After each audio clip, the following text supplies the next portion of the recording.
The guide told my kids that makeup is made out of bat feces. So to this day, when they see me putting on makeup, they tease me that I'm putting bat poop on my face. Stop.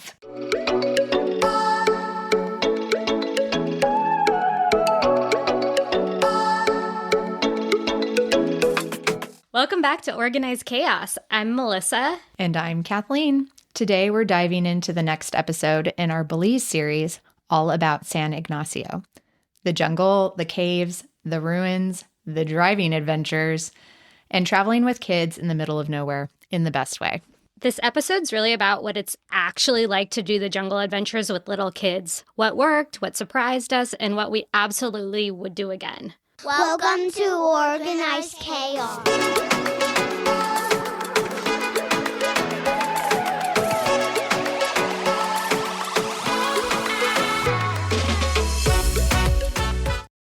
So before we jump into the daily play-by-play, let's cover a few basics about Belize that surprised us.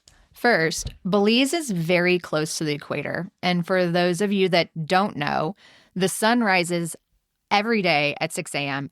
and every single day it sets at 6 p.m. Which is honestly kind of amazing for kids. So there's no dramatic sunset changes, no late night daylight that you have to deal with where the kids are saying, wait, it's still light out. Why are we going to bed? It keeps everyone on a nice rhythm. They also speak English in Belize, which made things really easy, especially when traveling with the kids. The next two prevalent languages are Spanish and Belizean Creole. The population is quite diverse. And they also use the US dollar there, so there's no mental math stress at restaurants about how much things cost. If you do change money, the exchange rate between the US dollar and the Belizean dollars at the time that we were there was about 1 to 2. So even that kind of math is something that mentally exhausted parents with fried brains can handle. And pro tip, if you do end up changing money, and you own an iPhone, if you go into the calculator setting, there is a currency exchange button that makes it very easy for you to understand what your bill is going to be at the end of a meal after a few margaritas or martinis. So let's talk restaurants with small kids, because this can honestly make or break a trip when you're vacationing. Some of our favorite places weren't fancy at all. One restaurant had a field where the kids could look for lizards. Another one had a playground next door. Some places literally just had cats wandering around, and that was entertainment enough for the kids. Also, with how many kids that we had at these restaurants and trying to keep them entertained while waiting for food and all of that, we came prepared. So we had Play-Doh, we had this Guess in 10 game, Wiggly Worms, coloring books, and we would rotate out the activities for the kids to do during these waiting periods so that it would stay exciting. And we shop for all these things at places like the Dollar Tree. If no one knows what the Dollar Tree is, I'm sure there's a dollar store near you. You're sleeping on it, man, because at the end of the trip, these toys are disgusting. We had these wiggly worms that literally were covered in like hair and lint because they'd been on the floor. There were probably sodas spilled on them. So at the end of the trip, you don't feel bad throwing them away. Or if you lose pieces, it's no big deal because you got them for $1.25 at the dollar store. Let's rewind to the travel day. Flying with kids anywhere is always an adventure. Totally agree. Kathleen and I and our families live in Southern California. We flew out of LAX. We had kind of a hilarious pre-flight split situation. Kathleen's family was living their best lounge life. And Melissa's family was out in the food court eating whatever they could grab. We have lounge access because we have the Amex Platinum card. But you can also buy day passes at some airport lounges. The difference in each of our families' experiences pre-flight shows the huge value of lounge access. It provides a quiet area with snacks and bathrooms and places for the kids to chill. At the Amex Platinum Lounge in LAX, they have a whole room dedicated to the kids where we could turn on Bluey. Each of us parents could go grab food for the respective kids, and we could chill there in a quiet environment before we got on the plane. I would say all in, if you wanted to buy a pass, it's probably $50 per parent, And you're going to spend $100 at the food court in an airport anyway. It's just so expensive. Yeah, I totally agree. Don't check my numbers on this, but it felt like we spent the same amount of money on food and drinks out in the food court as those day lounge passes would have cost us. Important note for parents. If you're traveling to Belize and one parent is staying behind, you must have a notarized consent letter from the non-traveling parent. I tried to check the bags in without my husband, and they asked for this letter, which at the time I had no idea about. So word to the wise, before you go, make sure you have this. Otherwise, they won't let you on the plane. But it ended up being okay, right? Because both of you were traveling, so you just had to make sure that your husband was there to approve it? Yes, it ended up being fine. Parker went to park the car, and he showed up to check the bags with me a few minutes later. There was no issue. But there's a huge issue with child trafficking concerns in Belize, and so immigration is very strict on this. Right. So thank goodness you were both traveling together, so it wasn't a problem. But had he not been there, you kind of would have been screwed. We wouldn't have been able to fly. They wouldn't have let us into the country. Well, thank goodness you brought your husband along. Thank God Parker showed up. Okay, so once we landed, we drove from the airport to Mariposa Lodge, which is in the Cayo district, and it's about 2 hours away from Belize City, where the airport is. And the drive I would call memorable for some of us. Didn't your family get stopped by the police, or did I imagine that? Yes, so as an FYI, there are random police stops as you drive from the airport inland. We were about 20 minutes away from the airport, and I saw a policeman in the middle of the road, like waving a light at me.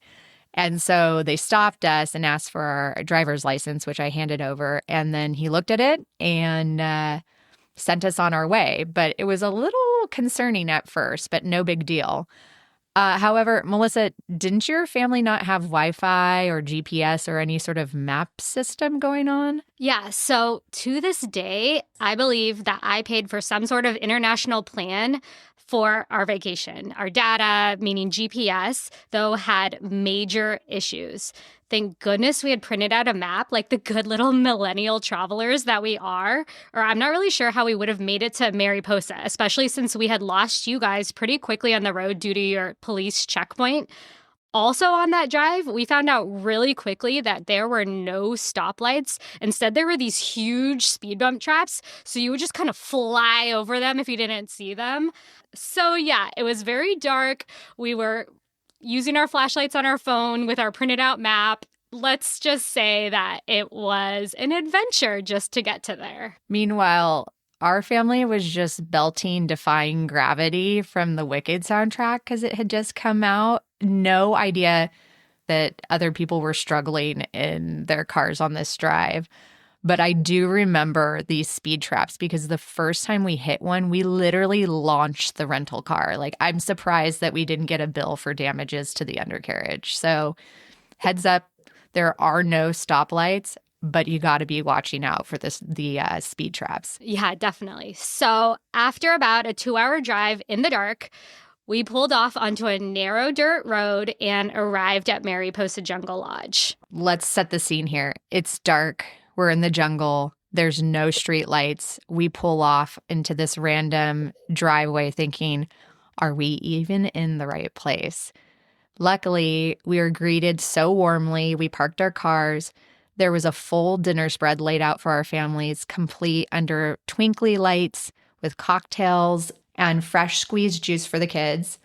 And the scenery is breathtaking. We were the only guests at the resort for the first 2 nights, so it felt like this magical private jungle resort that was just catered and set up just for us, which was the most incredible memory I have from the trip, especially after this really stressful drive, a long travel day with kids, everything. It was so perfect. Yes, we were all fried and I think a little tired from the drive. And so arriving to this beautiful private dinner was just the great end to a really stressful travel day.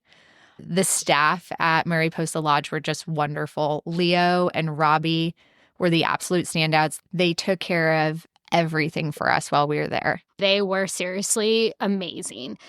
Going back to this, we arrived in the dark. When we woke up in the morning, oh my goodness, unreal. We woke up, we walked outside. There was a hammock in our backyard. The girls got in the hammock. There's butterflies flying around, birds chirping, tropical palm trees all around. You could hear monkeys, howler monkeys whooping in the trees. It was so cool to wake up to. It really felt like we were waking up in this beautiful treehouse. Our kids loved it. I'll be honest, though, it wasn't all sunshine and roses. There were bugs, scorpions, spiders, all the little creepy crawlies that you couldn't see when you went to sleep at night. Oh, they were there. We were for sure in nature.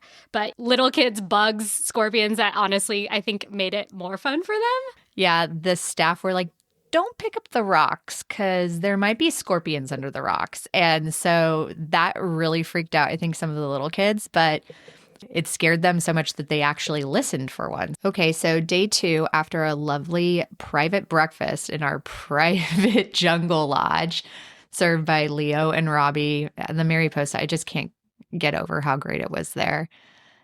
We decided to go to Barton Creek Cave Tour, and this was actually arranged by the Mariposa for us. So we put on our bathing suits, we packed a dry bag, snacks, and water. I cannot emphasize how much water to bring. Like, bring water. It's so hot, and the kids are thirsty, so make sure to bring water. Yes, pack a lot of water. The guides also had a lot of water. I think we still went through it all, so pack even more water than you would think. The Barton Creek Cave Tour guides were the ones who drove us each in a little Jeep per family or a shuttle per family. And then they also just provided us with so much history and information about what we were driving through as we were going. We learned that these areas were populated by Mennonites who began settling in Belize in the late 1950s, migrating from Mexico and Canada for agricultural land and religious freedom. It was like this nice historical tour where they just provided us with so much information. They were so knowledgeable. They were wonderful. I highly recommend them. And it was nice to give some context around why Belize is so culturally diverse, because there's, like I mentioned in the beginning, they speak so many different languages. So they really gave us an understanding about who settled and when and where within the country. I felt like that drive from Mariposa to Barton Creek was like Indiana Jones, but IRL. Oh my gosh, yeah. It felt like we were totally off-roading. Even though we were on a road, it still felt like off-roading. We literally forded a river at one point, which thank goodness we were there during the season we were in, because the water was kind of up to the tires of our car. But our guide told us that the water can go even higher, and sometimes they have to like keep the windows closed to make sure it doesn't splash on you. It was an adventure. Yeah, I would say if you're going to Barton Creek, do not do it by yourself. Even if you get a 4-wheel drive from the rental place, it's not advised. Sometimes I'm the person that says, oh, we can do it ourselves. Having gone on this trip to Barton Creek, I would never do it by myself. So just hire the guide. And if you went by yourself, you wouldn't learn all the history. About the Mennonites. Exactly.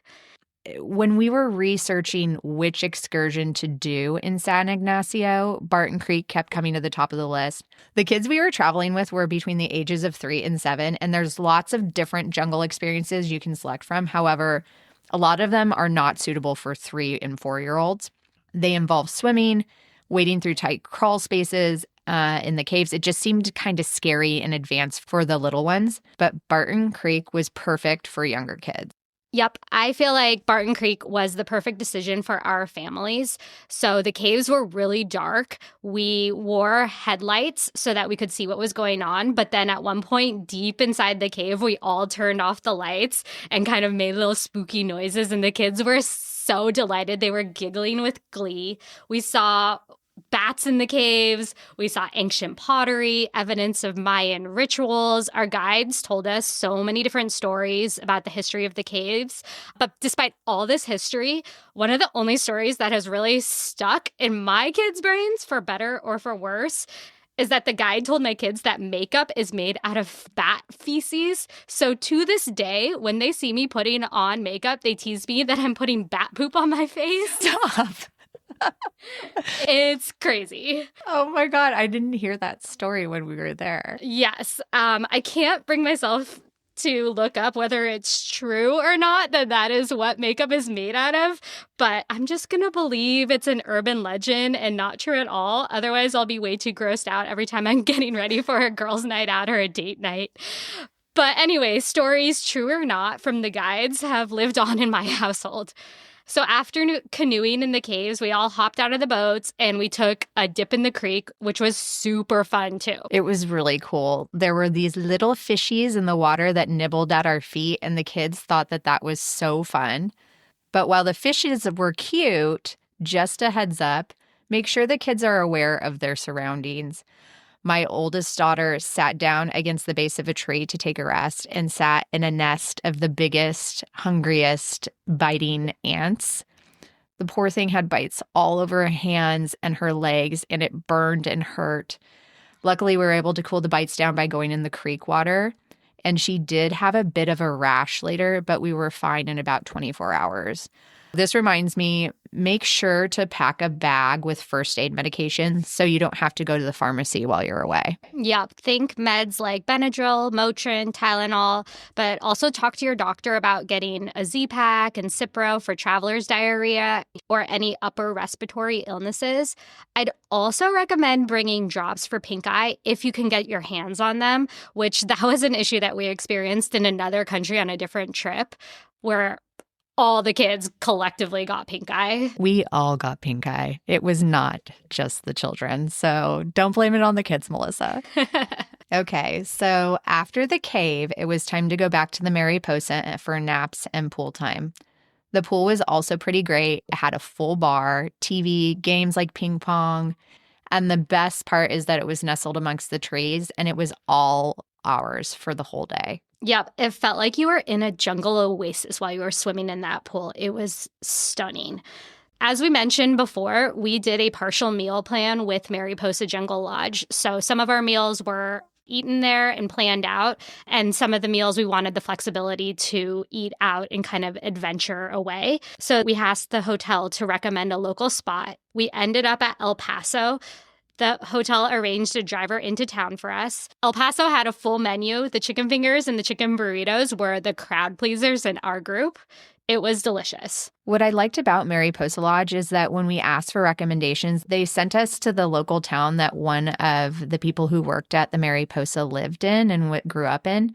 So we got to meet their family and friends, and we were having dinner with the locals. So we weren't at some tourist restaurant that didn't have authentic Belizean cuisine. I absolutely agree. It was awesome to meet the driver's family, see his house, all of that. So while we described Mariposa and that first night, dining under the twinkly lights in this private oasis, El Paso had the same type of charm.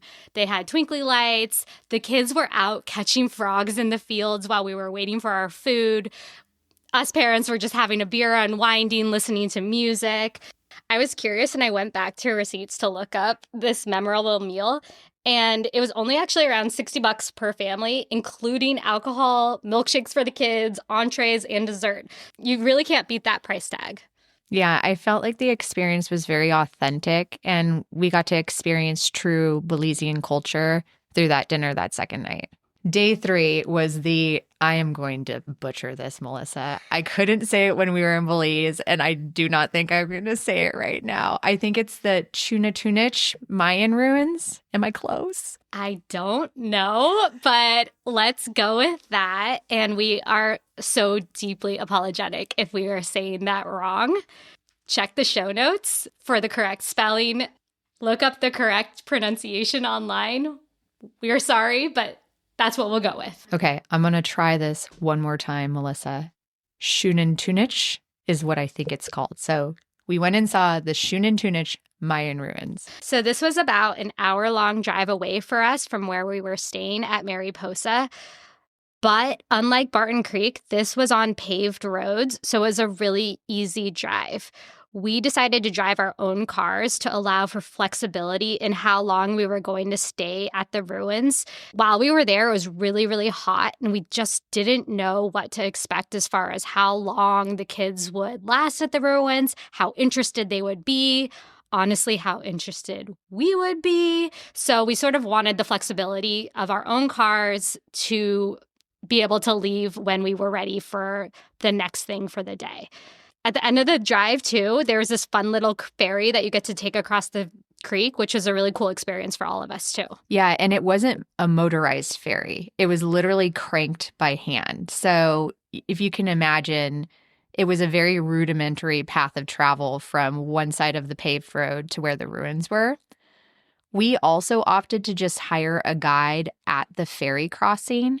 It was only about $40 US per family. And if we had selected for the option where they picked us up at Mariposa, it probably would have been 2 or 3 times that plus tip. So this was a more economical option for us just in general. And as Melissa said, we weren't quite sure how into it the kids would be. And so we didn't want to spend a ton of money on this guided tour if they were going to be there for a whole 5 minutes. Yes. We did have this tour guide, which I think the adults really enjoyed. But honestly, I think the kids were mostly just excited to be climbing on the ruins, which to my surprise, they were actually allowed to do. I've been to visit ruins in other countries and there's no climbing allowed. But here we were allowed to walk up the stairs, stand on top of these, take pictures. It was really cool. Disclaimer, all the ruins are different sizes. Some of them are really high, but there's no railing. So if you're taking young kids up to the top, you just have to be very conscientious that they know that they can go over the edge and really hurt themselves. But I thought it was the coolest thing. And one of my favorite memories of going to the ruins was when I was at the top of the highest one, when my older daughter looked at me and she said, "Mommy, this is the best trip ever." I think I had tears in my eyes. She definitely didn't, but I had a little single solitary tear rolling down my cheek. You look like you have tears in your eyes right now recounting that story. It was the best. So as Kathleen said, there were a little bit of safety concerns and we did have some younger kids. So for those highest ones, we actually broke up into groups and I took the little kids back to the entrance to rest while Kathleen was having this magical moment with her daughter and the older kids. Now that we're well past the trip, though, I'll totally admit that I was happy to volunteer for the job to go back to the front, even though it sounds like you had a really great moment at the top. It was so hot that day. I was sweaty and red-faced, and it was not the worst job to be the one to shuttle the kids back to the front and start getting waters and ice creams and cooling ourselves down. Yeah, my kids keep talking about how hot it was in Belize at the Mayan ruins. They make sure to remind me. It was like you don't remember the Mayan ruins, but you remember how hot it was there. We get back to the car. We get some water. We get some ice cream. Everybody cools off. We were just so sweaty that it might behoove you to bring a change of clothes. So then we asked our guide where we should go for lunch because he was from the local town and he recommended Sanadida's Belizean food, which is in downtown San Ignacio. The fried shrimp was so good. It was on the menu twice. I had the chicken and gravy, which was delicious. I think everybody had order envy. And just to give listeners a sense of the cost for lunch in town, this meal was only about $50, including a round of adult beverages, food for all the kids. They each had their own individual meals, and each of us parents had our own meals. And I think we even had appetizers and desserts. So it was very economical. Side note, I think that we mentioned in a prior episode that both of our families had to move units at Mariposa in the middle of our stay. So this was the day that we needed to change rooms. The staff, again, at Mariposa, we just cannot say enough good things about. They moved all our stuff into the new units while we were out and about. So when we got back for nap time, everything was already set up for us. Bravo to Mariposa. Thank you again for the service. Right. Robbie, Leo, thank you. We love you. We wish we could live there with you forever, but we had to leave. I'll just say, just to give context on all of these hot weather disclaimers, I've only been to Belize once. That was your first time in Belize too, Kathleen. So we were there in April. So I'm not sure what the weather is like in other months, but in April, it's hot. Well, and I would say they were going through a heat spell during that time we were in the jungle, so it was unseasonably warm. But just in general, it's hot in Belize. It's nice to be near a body of water, though, for sure. Absolutely. Speaking of bodies of water, the next day was our departure day to head to our next destination, to the beach. My husband and I divided and conquered the travel day logistics. So after we all had breakfast together at Mariposa, I went back to our unit to finish packing up our luggage, and he took the kids out to Mariposa's bird tower trail to get the wiggles out. I heard there was a bird tower, but we didn't go check it out. Yeah, they said it was really cool. The boys loved it. They got to walk on this trail, climb up a ladder, and birdwatch. It was really cool for them. Was there a platform? Yes, there was a platform. So then it was time to check out and start our drive back to Belize City. As we mentioned, when we drove from Belize City to San Ignacio, it was nighttime. So driving during the day gave the kids a chance to ask questions about the towns and the homes they saw, opening up conversations about how people live differently around the world. And then, oh my goodness, rental car magic. So we arrived at our rental car drop-off point, and the worker just hopped in our car and drove us to the ferry so that we didn't have to find a taxi, unpack our car, repack a whole new car before going to the ferry station. So just shout out to Crystal Auto and Hertz Rental Cars. They had the best service and made everything so seamless for us just in that little moment.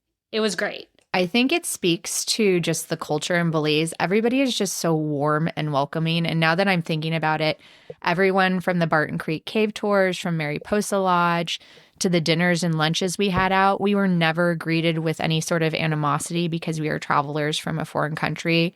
Everyone welcomed us with open arms, and we really felt at home with the Belizean culture.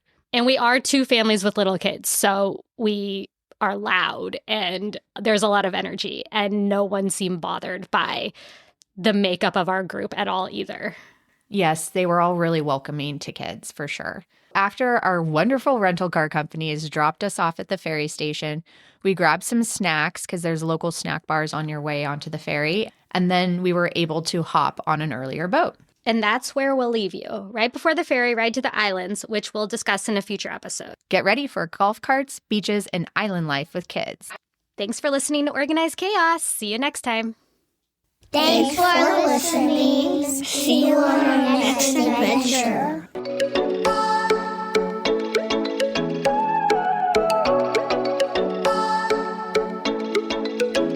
One more note.